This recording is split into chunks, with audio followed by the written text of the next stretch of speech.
Welcome back. It has been 2 weeks. It is Panic Index time again. This is the final Panic Index of the regular season. I thought about wearing the captain's hat that I wore about a month ago, but I put it on. I thought, well, that looks kind of silly. So I wanted to make sure I would not look silly. I would look serious. You got to be serious for the final Panic Index of the season. And you might be sad about how your team has done this year if they've missed the playoffs. You might be angry about how your team's done if they missed the playoffs. So I thought I would incorporate that into my look. Plus, we're going to have 16 teams playing and 16 teams sitting at home as of not this coming Saturday, but the following Saturday. And so I figured what better way to bring that about than with the Infinity Stones here. Thanos, the Infinity Stones shown on the logo there as well, because one snap and half the teams are gone. And we're going to see that snap accomplished. We're almost there now, right? We kind of know who's going to make it and who isn't. But it'll be official soon enough, and half the teams will be sitting at home watching the other half play. So we're going to start things off. This is by division, once again, how I got all these logos put together. And we're going to start with the Atlantic. So we're going to start with Toronto. And these are in reverse alphabetical order as well. I'm going to put Toronto at the top. Really, the debate for me is I see reasons to be concerned when it comes to Toronto. When I talk about those concerns, it's seen as doubt, it's seen as hating, and it's seen as. But I have some concerns with Toronto. I know they've had a very good record lately, but then you look at last night's game against Florida. Are they on that same level? And if they're not, I want to put them on the second level. So explaining the levels, obviously the happiest, pretty happy, not necessarily at the top of the happiness list. Which, for whatever reason, people get upset about this line the most. I have no idea. This, of course, is the concerned, contemplating things. This is burn it all down. This is for teams that, when the season's done, you want, just guys gone. You want, maybe it's the coach, maybe it's some players, maybe it's both, maybe it's the GM, the coach, and the players, and just start from the bottom.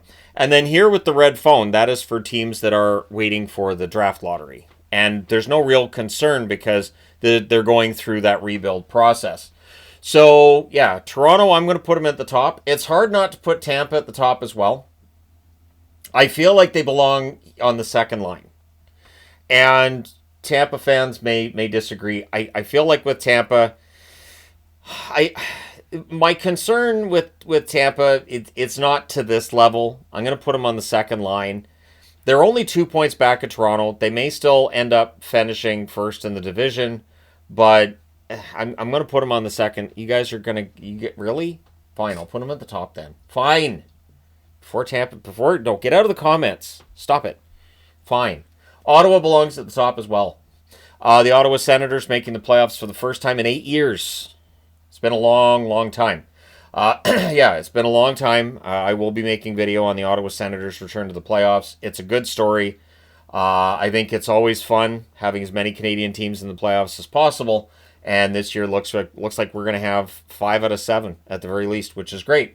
Which brings me to Montreal. I cannot put Montreal anywhere but the top row. The Montreal Canadiens, and fine. You guys want to say I'm a Habs Glazer? Okay. But Montreal's playing really, really well.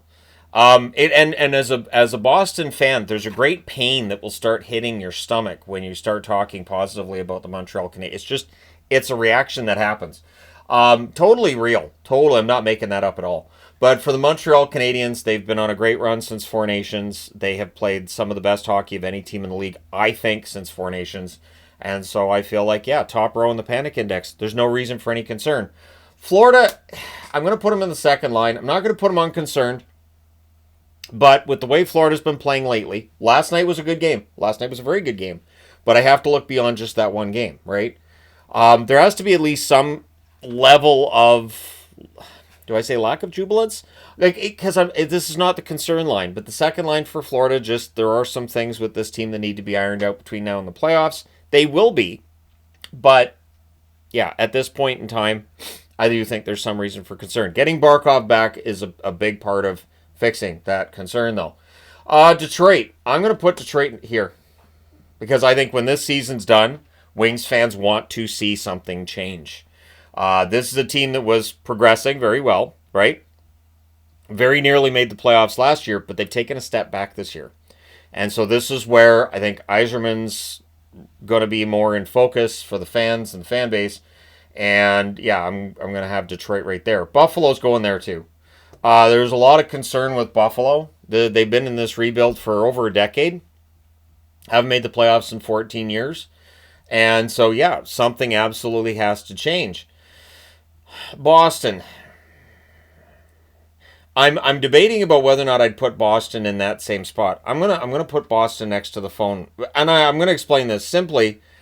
Yes, I have some questions about some of the things Don Sweeney's done, and I think that's fair. I think that's absolutely valid for people to have concerns and questions. But Boston's needed a rebuild for a while, and now we're going into that rebuild, and so it feels like this summer is going to be an interesting one. I don't think we're going to see Boston back in the playoff chase next season.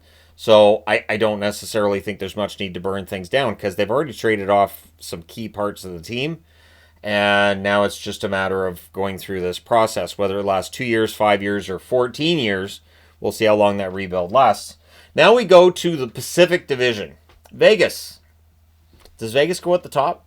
Like, does Vegas right now go at the very top? Or is there some reason for some concern there? I'm going to put them on the second row. The game against Colorado last night's a good example. They started very well. Didn't necessarily finish all that well. Vegas is very likely to finish first in the division. Be very surprised if they don't. That being said, I don't know how scared I'd be of Vegas if I was going to a first-round matchup with them right now. There have been some injuries. Hurdle being out's one. Eichel missed the game. I believe Eichel missed last night's game. So, yeah, there's definitely, I would say, not concern, but definitely second line for them. Vancouver. Oh my. Are we in Burn It All Down? Because I don't think Burn It All Down works. I don't. This is where if I had the panic face on the board, I would chicken out and put them next to the panic face. Because that's the easy thing to do. They're not making the playoffs, but they've played okay. I've talked about the Abbotsford winning streak as well, and I think that kind of softens the blow at least a little bit, telling you that things are working well somewhere in the organization. They're not making the playoffs, but they did show a lot of fight last night, and I'm not sure that fans are going to want to burn it all down. There's a split on Tocchet. There's a split on Alvin. Within the fan base, splits are not unusual, but it does mean it's more difficult for me to find the right spot for Vancouver. I'm going to cower it out. Yeah, I'm going to put them next to Boston, right next to the phone here. I think that for Vancouver, this season is done. But they've shown some fight late. They're not going to draft early unless they win the lottery, and then even then they'd move up to like 5th. But yeah, Vancouver, I think this season's pretty much done. I don't think we're going to see like this massive scorched earth policy by the team, and I don't think the fans expect that either. Seattle, I'm going to put them down here. I don't think there's an expectation for Seattle to burn it all to the ground either. So, yeah, I think for Seattle, it's year 4. It's going to take a while for Seattle to become a contender, but there are some good pieces on that roster. San Jose, also, still going through the rebuild. No reason for any level of panic, I don't think. And there's reason for hope for the future. Will Smith has really come along. Celebrini's play, it feels like, over the last month has not necessarily dropped off, but he's kind of plateaued a little bit. And Will Smith's brought his game up, at least in my opinion. But yeah, San Jose. It's one thing I will say for watching all the games that I do. I do seem to retain some information, so like I can get into, with almost any team. Well, no, with any team. The funny thing is still when I get asked, I don't know how much of this team you watch. I watch all of them, all the time. It gets exhausting late in the season. Anyways, yeah, so San Jose bottom row. Kings. Top row or second row? Because they're not going in the concern. The concern may end up with nobody there, honestly. At this point in time, there's teams that are in the playoffs and teams that are clearly not going to make it. For LA, first line or second line? First line. They've been playing really well. They're gonna get home ice in the first round in all likelihood. Things are pretty good with the Los Angeles Kings right now. Absolutely. Now I just said no team's gonna end up with concern, but the Oilers belong there. I think the Oilers do.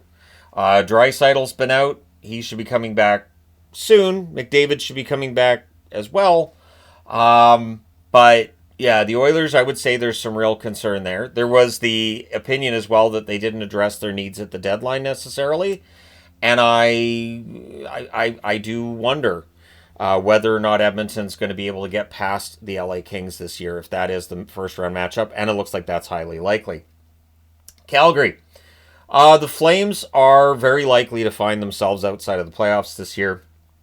And so it does feel like they're in a rebuild. Craig Conroy's been clear that, they're going through this process, but they're also good during this process. Usually a team isn't very good, but I think the way that Calgary's doing it is right. I think the whole tearing everything down, it's fun to watch a team stockpile first round draft picks, but then you got to look at lineups that are just not quite NHL level, more like an expansion team from the early 90s level. And it takes a while to build things back up. So the way Calgary's doing things, I think is fine. Anaheim goes on that line as well. The Anaheim Ducks, clearly in the midst of the rebuild, they're getting better. That means there's 5 teams in the Pacific that I've got on that line. And I would say, yeah, that's about accurate. I'm granting that both Vancouver and Calgary very likely to miss the playoffs. Washington, is there concern around Washington? I think there should be. I'm not going to put them on the concern line, but I'm going to put them on the second line. I think that now that Ovechkin's goal chase is done and it's over, I expect their play to improve. Their systems have kind of slipped. Their overall play has slipped. And so we'll see if they can turn it back on. They're going to be the number 1 seed in the East, but they have to turn on their game again because in the first round they're likely going to be playing Montreal, and that's not going to be an easy series. They have to be firing on all cylinders, or they might be looking at an upset loss there. Pittsburgh, I don't think there's any desire to burn everything down in Pittsburgh. I think this is just a process they're going through, and as long as you have Crosby, Malkin, Letang, we're not going to see them burn everything down anyways. So, yeah, Pittsburgh goes on that line. Philadelphia. Yeah, Philadelphia goes on that line as well. I don't think there's a burn it down policy towards the Flyers or feeling towards the Flyers. I think the Flyers belong exactly where they're at there. The New York Rangers, I do think there's going to be some desire for change.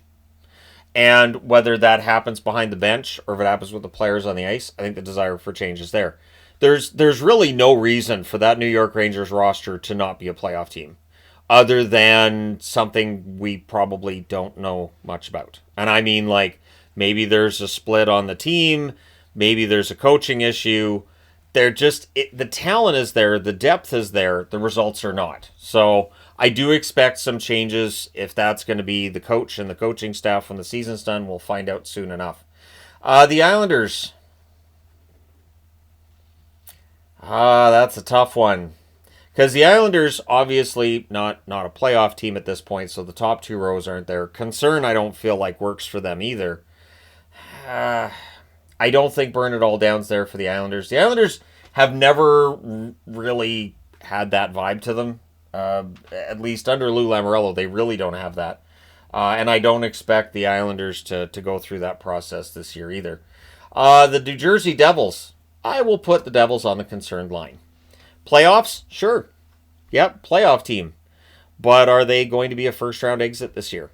And with the way things have gone for New Jersey, that's a definite possibility. That is absolutely a possibility that we see the New Jersey Devils out in the first round and maybe quickly. So the game they had last night, that's embarrassing. Against a Boston Bruins team that has no business beating a New Jersey team that's supposed to be a playoff team. Can't be doing that. 7-2 at home against Boston, just can't happen. Columbus is on this line. Columbus still mathematically alive for that playoff spot. I can't see them making it.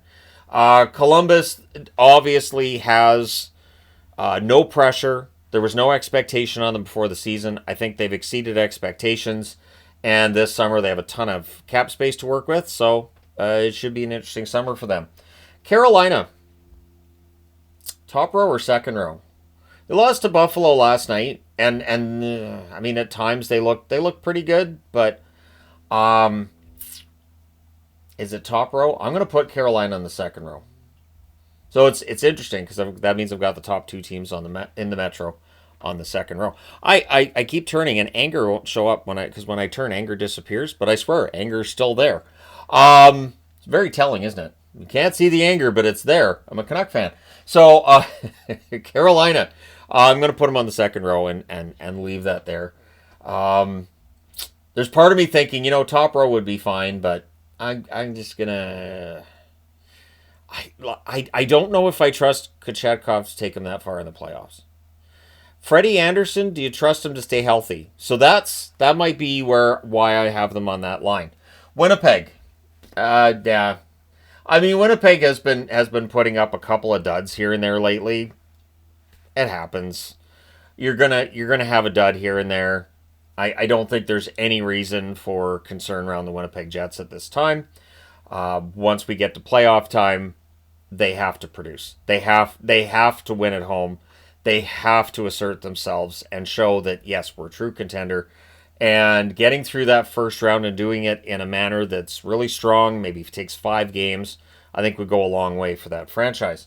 Utah is going to be right down here. Mathematically still alive, yes. Likely to make it, no, I can't see it. A lot of teams would have to just not ever win a game. For Utah to finish above the playoff line, I don't see it happening. One of the teams that's making sure it's not going to happen will be St. Louis, and St. Louis goes at the top as well. I think it's cute that people think that St. Louis losing, 3 in regulation of their last 25, that they can just say, well, it's been an easy schedule. The easy schedule part is kind of funny because what you can do, you can discredit anybody's winning streak pretty easily. You can discredit it by any team that's below the playoff line sucks. So that's half the league right there that you can say that winning streak doesn't count because those 16 teams are bad. You can then discredit it by saying, well, yeah, they beat this good team, but that team's dealing with injuries right now. So any good team dealing with injuries, you can discredit that. And then if they beat a team that's a top team in the NHL, you can discredit that by going, well, yeah, the other team just didn't take them seriously enough. They didn't play as hard as they normally do. If this was a playoff game, they would have lost it. So there you go. There's a little guide to discrediting every winning streak that's ever happened in the NHL's history. It's fun. And that's what people try to do with St. Louis. I've seen it with Montreal, too. They've had an easy schedule. Okay, well, why aren't other teams doing it then? They're not the only one playing these teams. Nashville. I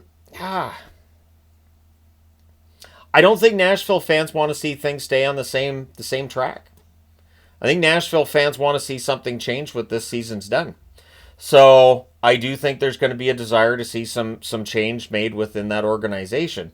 Now, I will say that the teams that are down here, do not be surprised when coaches get fired. It just happens. But the teams on this row are the ones I'm looking at and thinking there's got to be some change somewhere. In Detroit's case, I don't think it's the coach, but it could be somebody else in the organization that goes. Maybe associate coaches go. Something like that, right? But change is inevitable. It's just like Thanos is inevitable. But at any rate, yeah, Nashville I think belongs in that row. Minnesota, definitely concern around Minnesota. Now, word has it, Jesse Pierce broke this morning, that both Kaprizov and Eriksson Ek could play today. And if both of them are back for Minnesota, that changes things. I think it's easy to forget that Minnesota got off to a really good start to the season. They had a lot of depth. Everything was looking really good. And then the injuries decimated this lineup. This lineup has never been anywhere close to healthy. So with Minnesota, I am still of the belief that this is a good team that's been masquerading as a mediocre team due to injuries. So Minnesota, if they can get healthy between now and the playoffs, I think they're in good shape. But right now, I would have them at that concerned level. Dallas, I cannot put Dallas in the top row. I can't. Blowing a 3-goal lead with a minute left in the game. Was it funny? Yeah. Even I found it kind of funny. I was like, seriously, they can't. Oh, they did. Oh, wow. Pia Suter. Way to go, dude.